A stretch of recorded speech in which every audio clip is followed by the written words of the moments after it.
Hi everyone, welcome back to my channel. I'm Tracy, and if you don't know me, I have a passion for upcycling clothing and I teach sewing on here. This is the dress that I made for Sevilla and you guys fell in love with it. So I'm so excited to finally share the sewing pattern for this romantic gown. As always, I made a digital sewing pattern for you guys and that's available on my Etsy or my personal website where you get 15% off because it's a new sewing pattern. And FYI on the sewing pattern, it's going to be a lot of pages to print out if you print it in A4 or letter size. So try to print it in A0 because the back skirt is like a full handkerchief circle skirt. And to create this dress, you're going to need about 3 to 4 yards of any woven fabric. I upcycled the tablecloth and it was like a heavier weight cotton with like an embroidered texture, and as a detail I decided to add some rigid lace, and you will need some loops and your choice of buttons just to create the center detail, and you need an invisible zipper and a hook and eye just for the center back closure. So I hope you guys enjoyed the tutorial. For the digital sewing pattern, you're going to be printing this on either letter size, A4 or A0.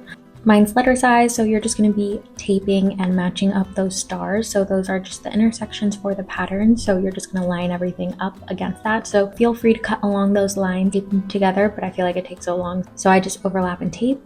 So each row is a different letter. So you have A, B, C, etc. And then you have pages 1, 2, 3. So you're just going to be taping those pages in that order. So just matching up those stars. And now you can just cut out your pattern pieces. Don't forget that on the digital pattern, you can just select your size and only print that size out so you don't have like lines everywhere.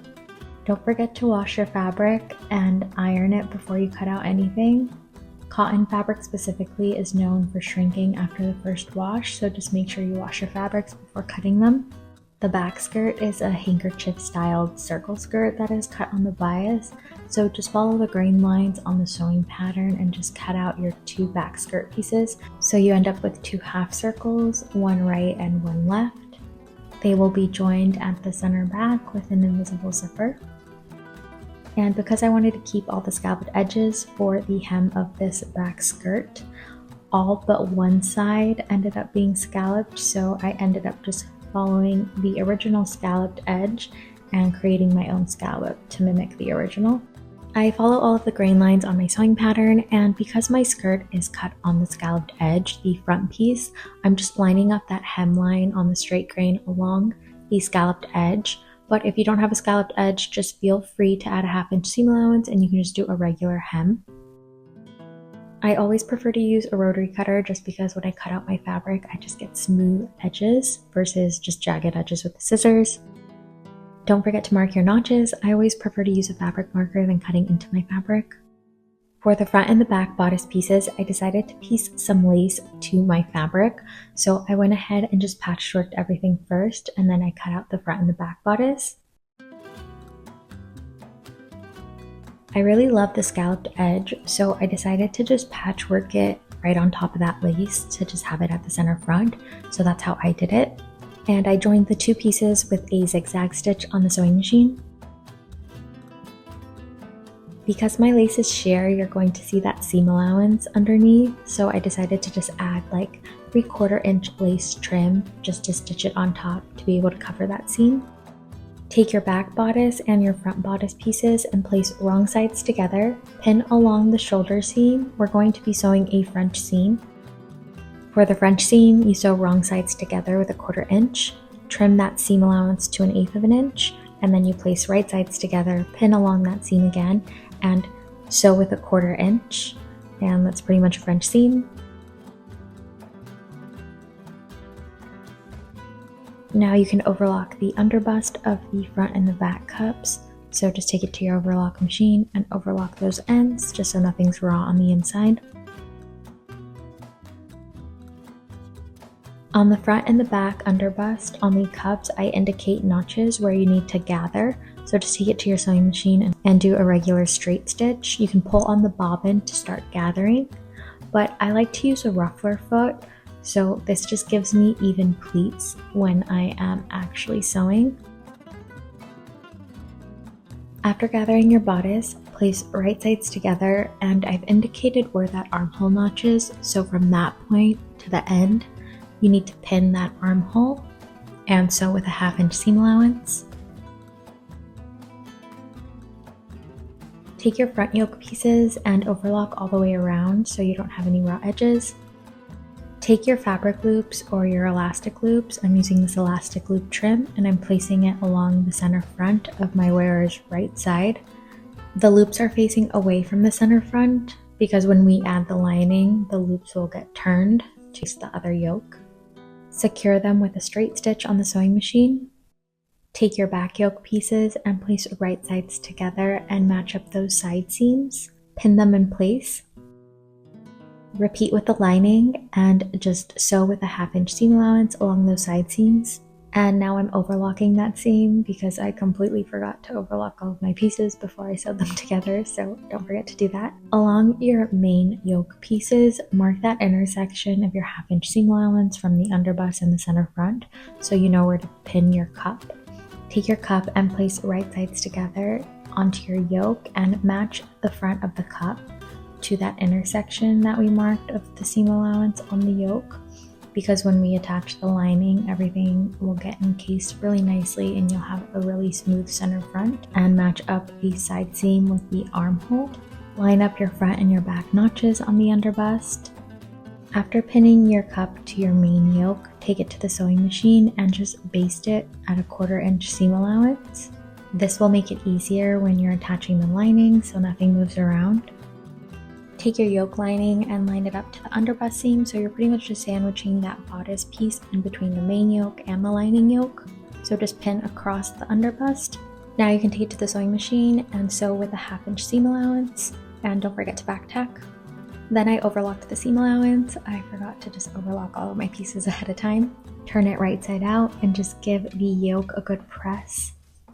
I'm doing an understitch along the lining, catching that seam allowance and about a 1/16 of an inch away from that seam, just so the lining doesn't roll over. This is what the cups look like, and now to finish the center front of the yoke, place right sides together and pin along that center front. So you're going to be encasing those loops. So with a 1/2 inch seam allowance, repeat to the other side, and on this side there's no loops, we're going to be attaching buttons later. I like to trim the top corners just so there's not that much bulk when I finish sewing, and turn it right side out. Turn it right side out and you end up with a really nice finished center front, and you can see the loops stick out. This is what the back and the front skirt look like. It has such a beautiful drape, and now we can actually attach the pieces at the side seams. Take your front and your back skirt pieces and just match them up at the side seams. So I indicated what's the left and what's the right side, so just match them up together at the side seams. And on the side seam of the short side of the skirt, you're just pinning until you reach that point, and it's like a short seam, so just pin.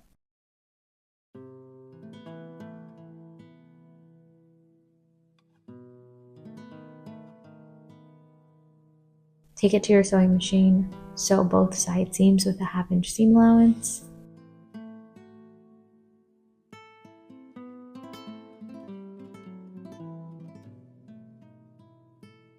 And the seam with the front short side of the skirt, you can see that that seam allowance, you're going to press it towards the inside. So you're pretty much just going to do a hem as you would a regular slit. Sew with a 1/4 inch top stitch until you reach that short side of the front skirt.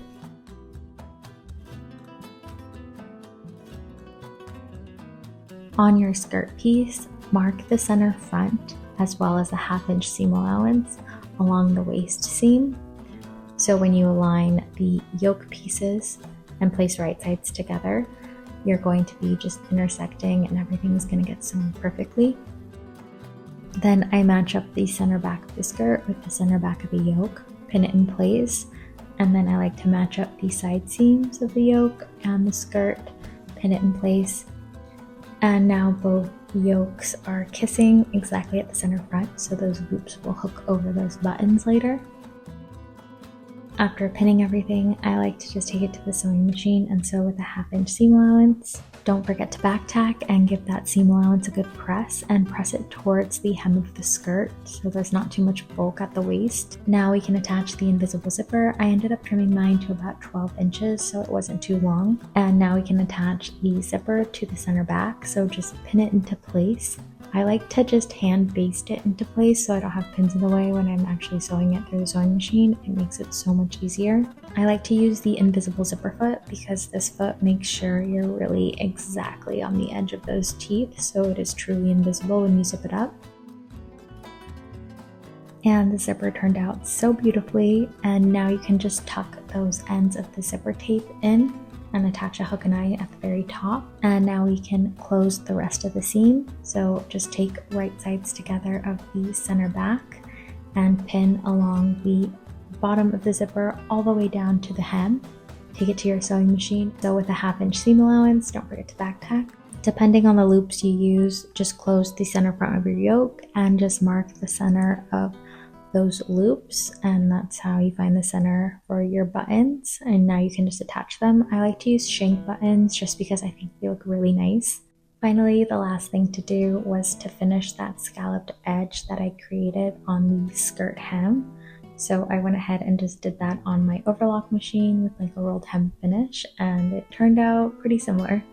And if you don't have a scalloped edge, feel free to just do a baby hem all the way around the skirt, and your dress is finally done.